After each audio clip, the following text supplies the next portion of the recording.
My name is Ryan Marin, and I'm a physiotherapist here at SOS Physiotherapy's Northfield location in Waterloo.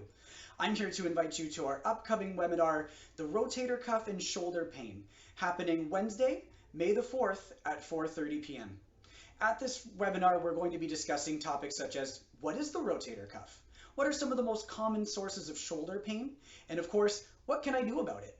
We'll make sure that you don't leave empty-handed. We're going to be talking about a few exercises that you can try at home, a few tips and tricks to help manage your pain, and we're also going to provide you with a frequently asked questions list.